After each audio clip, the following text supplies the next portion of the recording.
Terkait dengan isu reshuffle kabinet, ada yang memunculkan nama Ahok atau Basuki Cahayapurnama untuk masuk ke dalam kabinet menempati pos baru kementerian atau menteri investasi.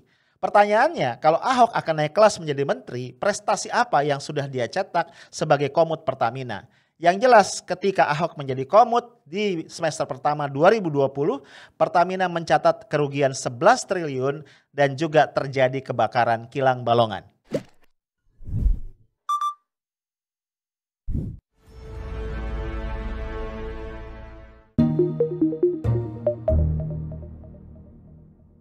Halo guys, hari kayaknya semakin sore dan beduk maghrib semakin dekat. Kayaknya lo udah standby itu ya di depan meja makan ya. Ayo hati-hati lo, hilaf nanti lo. Emang kehilafan yang enak itu adalah hilaf kalau masih puasa. Hilafnya 1 piring ya sama 1 gelas es teh manis. Plus kolak pisang dan es campur. Ya, walaupun kita ngumpul di rubrik afternoon tea, tapi ingat ya, tehnya ntar ya. Ntar, belum. Oke, kita akan lanjut ngobrol-ngobrol tentang reshuffle kabinet. Udah rame kan? Ini gara-gara Ali Muchtar Ngabalin ngomong, insya Allah katanya, pakai insya Allah lagi. Reshuffle akan dilakukan pada minggu ini ya, tapi ini udah Jumat sore nggak ada kabar ya tentang reshuffle. Berarti ini Ali Muchtar Ngabalin sekali ini ngibul ya kan? Enggak, bercanda. Biasa ya, ramalan meleset ya. Nggak tahu ya, prediksi gue kalaupun akan ada reshuffle mungkin minggu depan ya. Biasanya peristiwa-peristiwa penting itu terjadi di hari Rabu. Ya, Pak Jokowi katanya nikah di hari Rabu, menikahkan anaknya di hari Rabu, kemudian mengumumkan reshuffle kabinet di hari Rabu, bahkan suntik perdana Sinovac ya, vaksin COVID-19 itu juga di hari Rabu ya. Dan ada Rabu yang spesial yaitu Rabu Pon, ya walaupun Rabu minggu depan kayaknya nggak Pon deh ya, Rabu Pahing kalau gue nggak salah. Tapi ya tetap Rabu juga, ya lihat aja nanti ya. Nah bro, banyak banget nih pihak yang ikut berkomentar soal reshuffle. Yang banyak dikomentari atau diomongin adalah siapa sih dari menteri-menteri yang ada ini yang layak untuk di reshuffle. Salah satu yang udah pasti ya jelas Pak Bambang Brojonegoro karena kementeriannya, Kementerian Ristek dilebur ke Kementerian Pendidikan dan Kebudayaan. Tapi yang lain-lain juga mulai diomongin ya, macam-macam lah. Salah satunya Nadiem Makarim misalnya ya. Tapi ada yang bilang nih Nadiem Makarim posisinya cukup kuat nih, gua nggak tahu backingnya siapa. Karena kita tahu ya, orang sering ngomong pemerintahan kita ini sebenarnya bentuknya ini oligarki gitu ya. Jadi menteri-menteri ini yang ada di kabinet itu sebenarnya punya backing. Ya tergantung, kalau backingnya kuat berarti lu gak bakal di reshuffle. Konon begitu ya, I don't know. Gue bukan menteri jadi gue gak tahu dinamika sebenarnya kayak apa. Nah, satu pihak yang juga banyak ngomong dan ngomentarin soal reshuffle ini adalah para relawan Jokowi. Nah, ini yang gue bingung ya sama negara kita. Pilpresnya udah kelar 2019 yang lalu, tapi ini para relawan kok ya masih eksis gitu loh ya. Ada Projo Jokowi, ada Joman, Jokowi Mania, ada apa lagi? Gue gak tahu tuh ada berapa ratus organisasi relawan yang besar maupun yang kecil. Ya masing-masing tuh masih ngomong mengatasnamakan organisasinya. Bahkan ya nggak sedap itu juga ada yang ngomong soal apa misalnya permintaan jatah komisaris BUMN. Kalau gue nggak salah Projo itu pernah bilang minta agar Erick Thohir mengalokasikan lebih banyak lagi ya kursi komisaris BUMN untuk para relawan Jokowi. Nah ini jelas ya melanggar prinsip kerelawanan ya kan. Relawan itu kan sukarela ya kan, karena apa? Karena komitmen ideologis gitu.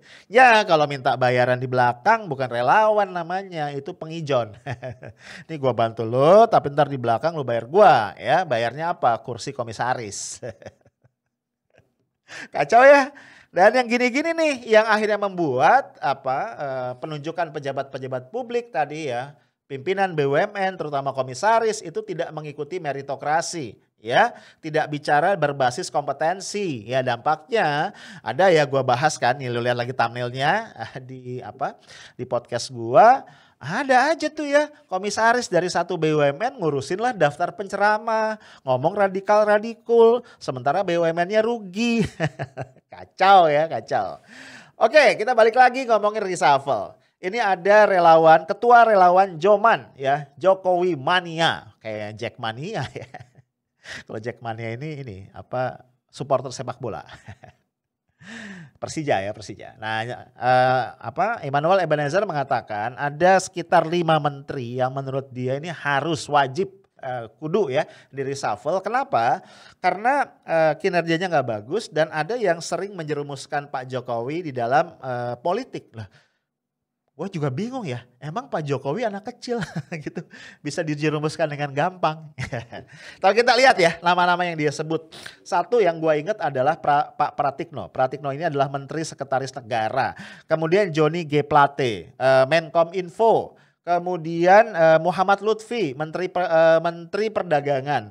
Syahrul Yassin Limpo, Menteri Pertanian. Dan satu lagi adalah Sofyan Jalil, ya, Menteri Agraria dan Tata Ruang. Ada 5 ya. Ini yang kata Emmanuel Ebenezer layak segera di reshuffle. Nah, beberapa gue cukup setuju ya. Misalnya kalau dikatakan Johnny G. Plate layak untuk di reshuffle, menurut gue iya. Ya. Karena bayangan gue gini ya, kan beliau ini Menkom Info, ya mestinya bicara hal-hal yang sifatnya apa sih, sophisticated ya, secara kita di dunia digital gitu ya. Tapi gue ngerasa ya, gak tahu kalau gue salah ya, Pak Johnny G. Plate ini lebih banyak tampil sebagai tanda kutip polisi digital. Dengan bahasa ancam-mengancam gitu ya. Satu yang gue inget banget waktu ricuh nih ya, publik mengenai pengesahan Omnibus Law, Undang-Undang Cipta Kerja. Ya, waktu itu kan dituduh nih ada banyak hoax yang beredar di tengah masyarakat. Padahal waktu itu ya beberapa pihak mengatakan nggak bisa pemerintah menyebut hoax. Karena apa? Karena draft yang resmi dari Undang-Undang Cipta Kerja itu nggak clear, nggak beredar ya, nggak bisa diakses dan berubah-ubah ya. Ada yang 800 sekian halaman, ada yang sekian halaman, berubah-ubah gitu pokoknya ya. Sehingga nggak tahu nih yang satu yang mana. Kan kalau kita mau ngomong hoax itu harus ada patokannya. Ini yang benar. Berarti selain itu adalah hoax kan gitu. Nah patokannya aja nggak jelas. Ya bahkan anggota dewan mengatakan mereka nggak pegang gitu loh. Ya draft yang disahkan itu yang mana gitu. Nah di satu acara diwawancarai oleh Najwa Shihab ya. Ketika ditanya masalah ini responnya itu wih galak bener. Nggak mencerminkan seorang menteri yang menangani persoalan-persoalan komunikasi gitu. Ya, Pak Johnny G. Plate mengatakan, kalau gua nggak salah kata-katanya kurang lebih begini. Nana pokoknya kalau pemerintah bilang hoax itu hoax ya, nggak perlu didebat lagi. Gua asli ya, astagfirullah, menteri ngomongnya begini, sama sekali tidak menunjukkan intelektualitas ya. Kalau kita bicara Menkom Info, ini kan harusnya menteri yang paling digital, benar nggak sih? Dunia digital itu dunia yang terbuka, dunia intelektual gitu loh. Ya dunia apa? Dunia narasi ya. Kita tuh bicara itu dengan narasi, bukan pakai bahasa pokoknya. Jadi kalau Johnny G. Plate itu digeser, gua setuju 100% ya. Kalau Syahrul Yassin Limpo gua nggak komen ya. Gua nggak kenal, ya dia nggak kenal sama gua. Demikian pula Sofyan Jalil ya, gue juga nggak mau komen. Satu lagi siapa? Oh Pak Pratikno ya. Kalau Muhammad Lutfi. Ya, kalau Muhammad Lutfi gue ya cukup setuju lah. Itu. Kenapa? Ya minimal dia tidak bisa mencegah ya polemik mengenai import beras. Ya. Dia yang bilang pemerintah akan impor 1 juta ton beras. Sebenarnya bukan cuma Pak Lutfi ya sebenarnya. Pak Erlangga Hartarto juga ngomong itu. Pemerintah akan impor 1 juta ton beras. Dibantah Menteri Pertanian, dibantah oleh Kepala Bulog, dibantah oleh kepala daerah yang merupakan lumbung padi nasional gitu kan. Aduh, dan akhirnya Presiden tampil ke depan ya sebagai hero mengatakan sampai bulan Juni tidak akan ada impor beras. Nah, menteri yang kayak gini mungkin layak sih ya untuk di reshuffle. Ya langanin impor aja kusut. Oke, impor beras nggak jadi, tapi ada impor 3 juta ton garam. Ada impor yang lain-lain, impor bawang putih, impor apa, Masya Allah ya. Banyak orang yang bertanya ini Menteri Perdagangan atau Menteri Urusan Impor. Nah, yang menarik juga untuk kita kritisi atau kita diskusikan adalah mengenai Pak Pratikno ya. Menurut Emmanuel Ebenezer, salah satu alasan dia mengatakan bahwa Pratikno ini harus di reshuffle adalah karena berbahaya. Kenapa? Karena keberadaan Pratikno sebagai Mensesnek, ya berarti kan deket banget ya sama Pak Jokowi sebagai presiden, ini sering menjerumuskan presiden ke persoalan-persoalan politik. Gue bingung. Bukannya presiden emang berurusan dengan masalah politik ya? Itu satu. Yang kedua, kan presiden bukan anak kecil. Masa iya bisa dijerumuskan? Ini yang gue geleng-geleng ya, kok bisa gitu, gue gak ngerti maksudnya apa. Tapi setelah gue coba pikir-pikir flashback ke belakang, mungkin ya maksudnya terkait dengan kisruh ya, Partai Demokrat ya. Lu masih ingat kan sebelumnya AHY itu mengirim surat ke istana, ke Pak Jokowi, minta klarifikasi atau minta penjelasan. Karena minta penjelasan atas peran dari Muldoko ya, yang ini ditengarai akan melakukan kudeta terhadap Partai Demokrat. Dan kita tahu waktu itu ya, respon dari istana yang disampaikan oleh Pak Pratikno adalah bahwa istana merasa tidak perlu membalas surat itu ya, karena ini urusan internal dari Partai Demokrat. Nah, apa ini ya yang dianggap blunder, gue juga nggak tahu. Karena gue coba cek di berita-berita, rasa-rasanya gue nggak ngelihat peran yang terlampau signifikan dari Pak Pratikno dalam jabatannya sebagai Mensesnek. Apalagi sampai dikatakan menjerumuskan Pak Jokowi ke persoalan-persoalan politik. Nah, kalau konteksnya adalah tanda kutip menjerumuskan Pak Jokowi dalam persoalan politik yang ricuh dan riuh rendah, menurut gua justru yang lebih yang lebih perlu di reshuffle adalah Menko Polhukam ya, kawan kita nih Pak Mahfud MD. Ya banyak banget ya keributan-keributan yang terjadi dari statement Pak Mahfud ya. Yang paling diingat publik adalah terkait dengan kepulangan Habib Rizik Syihab. Ya sih. Pak Mahfud misalnya gue gak ngerti ya pentingnya apa ya. Itu kemudian mengomentari bahwa Rizik Syihab itu pengikutnya gak banyak. Kalaupun ada pengikutnya gak banyak. Kemudian Pak Mahfud sendiri yang mempersilahkan agar ya orang-orang yang merupakan pengikut Habib Rizik Syihab ya pengagum beliau ini untuk apa? Menjemput beliau di bandara, silahkan. Walaupun ditambahi dengan kata-kata asal tertib gitu ya dan seterusnya. Ya kemudian ternyata dijawab kontan oleh pendukung-pendukung Habib Rizik ya. Itu minimal ratusan ribu, bahkan ada yang mengatakan jutaan orang menjemput ya. Sehingga bandara itu sempat chaos ya. 5 jam tuh jalan menuju bandara itu macet total. Ya bro, jadi belum lagi hal-hal yang lain ya. Misalnya ketika publik dibuat pusing ketika Pak Mahfud dalam satu acara di televisi swasta mencoba memberikan kepada kita pemahaman ya bahwa ada pelanggaran HAM. Itu yang bukan pelanggaran HAM. Lu masih ingat gak sih? Aduh itu kocak ya. Di acara itu di ILC TV One ya kalau gua gak salah. Gua ngeliat tuh ya ekspresi dari para narsum yang lain yang lihat-lihatan bingung. Ini Mahfud ngomong apa? Banyak yang lain juga ya. Satu lagi misalnya dalam kaitan dengan pembentukan Satgas untuk penagihan BLBI ya. Yang ditugaskan untuk menyelamatkan uang negara 108 triliun. Nah kita tahu ya Satgas ini kan dibentuk sesudah penerbitan SP3 terhadap Samsul Nur Salim oleh KPK. Nah Mahfud MD ditanya oleh banyak pihak, kok baru sekarang nih pemerintah tuh mengejar ya, menagih hutang-hutang BLBI. Jawabannya Mahfud ya karena sekarang kita berkuasa. Ini kan menurut gue jawaban yang ya gue gak tega bilang bodoh sih ya. Masa ya profesor, doktor, mantan ketua MK, Menko Polhukam bodoh? Kayaknya enggak deh. Ya kayaknya pinteran dia dari gue. Maksud gue gini loh, kan berkuasanya dari tahun 2014 kan, bener gak sih? Presiden Jokowi itu berkuasa dari tahun 2014 gitu loh. Iya sih Mahfud baru jadi menteri barusan ya di periode kedua. Tapi kan Pak Jokowi ini rejim yang berkuasa dari 2014. Kenapa nggak dikejar sejak itu utang-utang BLBI? Kenapa baru sekarang ramenya? Ya jadi akhirnya kesannya ya kayak pahlawan kesiangan dan menimbulkan pro cons lagi. Ya seolah-olah pemerintah ingin menutupi bahwa pemerintahlah yang punya andil paling besar dalam merevisi Undang-Undang KPK tahun 2019 yang lalu. Yang dampaknya oleh publik dilihat sebagai upaya pelemahan KPK. KPK dikasih satu kewenangan yang sebelumnya nggak ada yaitu penerbitan SP3. Beberapa pakar mengkritisi kalau KPK bisa menghentikan penyidikan, kalau kasus korupsi itu ada masa kadaluarsa, jika demikian apa bedanya KPK dengan kepolisian dan kejaksaan? Padahal KPK itu dibentuk sebagai lembaga ad hoc ya dengan kekuasaan yang besar untuk apa? Menangani extraordinary crime yang namanya korupsi yang selama ini kita pandang tidak efektif ditangani oleh lembaga-lembaga yang existing. Nah gitu ya. Jadi menurut gua ya kalau bicara penyebab kehebohan ya the king-nya adalah Pak Mahfud dan Pak Mahfud harusnya digeser. Bukan Pak Pratikno ya. Pak Pratikno sih menurut gue diam-diam aja selama ini ya. Pak Mahfud nih yang perlu digeser ya. Tapi gue nggak tahu ya.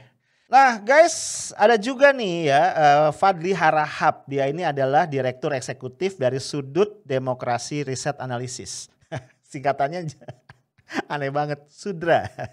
Sudra ini kan nama apa namanya kasta ya. Kasta yang paling rendah, Sudra.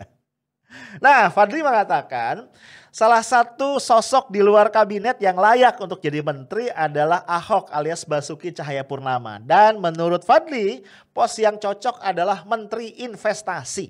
Ya, kita tahu kan, Kementerian Investasi ini adalah kementerian baru ya, yang baru saja disetujui oleh DPR ya untuk dibuat. Jadi BKPM tuh naik kelas nih menjadi Kementerian Investasi dan BKPM nanti akan lebur ke situ. Ya, sekarang kepala BKPM itu Bahlil Lahadalia. Ya, nah jadi argumentasinya ini agak gimana ya? Menurut gue nih aneh juga ya. Fadli mengatakan kenapa Ahok cocok karena dia adalah komisaris Pertamina ya, yang ngertilah persoalan-persoalan yang berkaitan dengan investasi. Apalagi Ahok ini juga ikut serta sebagai tim perumus dari rencana ibu kota baru. Dengan menjadi Menteri Investasi, nanti Ahok akan bertanggung jawab ya. Ahok bisa membuktikan kepiawaiannya dalam mengundang investasi asing ya untuk mengisi ibu kota baru tanpa mengabaikan wilayah-wilayah lain di Indonesia. Bisa aja ya. Ya gampang banget diduga nih ada ini pesanan ya, ini statement ini pesanan. Kayaknya ya, gue nggak tahu. Namanya menduga masa nggak boleh ya. Cuma kembali gue tuh orang yang berpikir simpel aja. Orang itu boleh naik kelas ketika dia terbukti berprestasi extraordinary di kelas sebelumnya. Iya gak sih? Ya. Waktu ada orang bilang Bahlil Lahadalia layak untuk jadi Menteri Investasi, kritik gue enggak ya. Karena sebagai kepala BKPM dia gak berprestasi. Ada investasi 700 triliun ya gak jadi masuk gitu loh ya. Alasannya macam-macam. Hambatan birokrasi lah, apalah segala macam. Dan Bahlil bilang investasinya sebenarnya sudah di depan pintu ya, tapi terhambat. Ya lu lah tugasnya untuk menghilangkan hambatan. Kalau enggak ngapain lu ada di situ kan gitu ya. Nah kalau enggak berprestasi di jabatan sebelumnya ngapain dinaikin? Sama. Kalau ada orang bilang Ahok layak buat jadi Menteri Investasi, pertanyaannya ya buktikan dulu, tunjukkan kepada publik nih ya, supaya publik gak ribut. Apa prestasi Ahok waktu menjadi Komut Pertamina? Gue coba cari gitu ya, gak tahu ya, gak ketemu ya. Mungkin kalau lu ketemu boleh kasih tahu gue di kolom komentar. Ya, yang gue lihat misalnya Ahok itu kan diangkat 2019 ya. Nah ternyata semester pertama tahun 2020 Pertamina mencatat rugi yang sangat besar, yang terbesar sepanjang beberapa tahun belakangan yaitu 11 triliun. Lu gila lu. Ya. Ya nggak tahu lah Ahok ngelesnya apa, tapi Pertamina rugi 11 triliun. Kemudian ya terakhir ini waktu ada kebakaran Balongan, ya kilang Balongan, dan ini kebakaran bukan yang pertama kali ya bro, sebelumnya juga pernah ada kebakaran di Balongan. Ya simpang siur sebabnya apa ya terakhir kayaknya menjurus ya sebabnya itu karena ada kebocoran pipa ya. Nah ini Ahok juga gak ngomong apa-apa. Beberapa kali wartawan nanya dia bilang silakan tanya direktur utama. Aduh maksud gua gini loh. Kan sebagai komisaris utama Ahok itu punya kewenangan besar memanggil dirut, minta keterangan gitu ya. Mendorong terjadinya investigasi dan sebagainya. Jadi tanggung jawab dia sebagai komut gitu. Jadi menurut gua sebagai Komut Pertamina kita nggak ngelihat prestasi dari Ahok. Nah kalau nggak berprestasi ngapain dinaikin kelas jadi menteri. Ya tapi kita sadar ya menunjuk menteri itu kan adalah hak prerogatif presiden gitu kan. Ya menteri itu adalah jabatan politis artinya kita ya apa boleh buat ya. Pertimbangan-pertimbangan politis seringkali jauh lebih dominan dari pertimbangan-pertimbangan manajerial, pertimbangan rasional, pertimbangan prestasi, kinerja dan segala macam. Ya walaupun kita miris. Kalau terus-menerus pertimbangan politis yang dikedepankan, apa yang kita harapkan, apa yang kita bisa harapkan dari kabinet. Oke bro, itu aja dari gua. Stay tough, smart and professional. Assalamualaikum warahmatullahi wabarakatuh.